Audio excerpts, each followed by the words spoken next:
Ruth. Ruth 1. In the days when the judges ruled, there was a famine in the land, and a man of Bethlehem in Judah went to sojourn in the country of Moab, he and his wife and his 2 sons. The name of the man was Elimelech, and the name of his wife Naomi, and the names of his 2 sons were Mahlon and Chilion. They were Ephrathites from Bethlehem in Judah. They went into the country of Moab and remained there.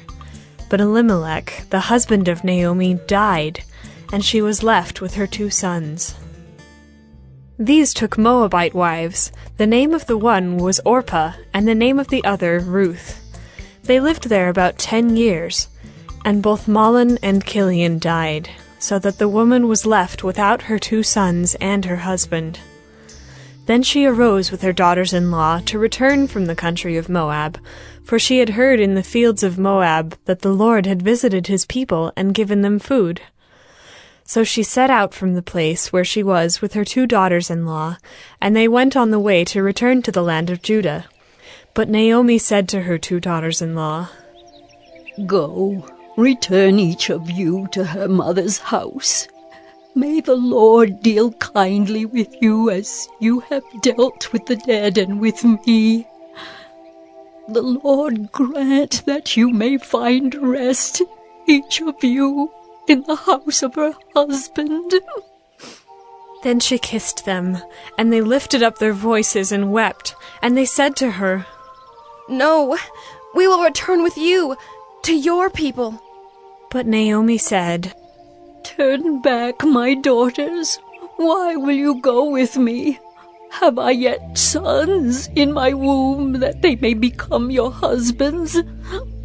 Turn back, my daughters. Go your way, for I am too old to have a husband. If I should say I have hope, even if I should have a husband this night and should bear sons, would you therefore wait till they were grown? Would you therefore refrain from marrying? No, my daughters, for it is exceedingly bitter to me for your sake that the hand of the Lord has gone out against me." Then they lifted up their voices and wept again, and Orpah kissed her mother-in-law, but Ruth clung to her. And she said, "See, your sister-in-law has gone back to her people and to her gods. Return after your sister-in-law." But Ruth said, "Do not urge me to leave you, or to return from following you. For where you go, I will go, and where you lodge, I will lodge. Your people shall be my people, and your God, my God. Where you die, I will die, and there will I be buried.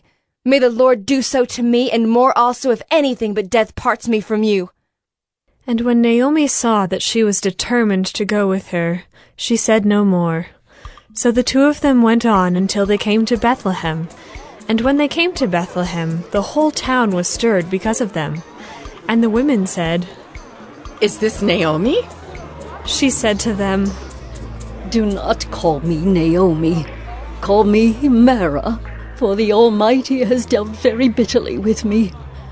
I went away full, and the Lord has brought me back empty.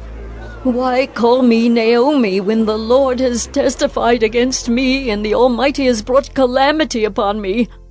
So Naomi returned, and Ruth the Moabite, her daughter-in-law, with her, who returned from the country of Moab. And they came to Bethlehem at the beginning of barley harvest.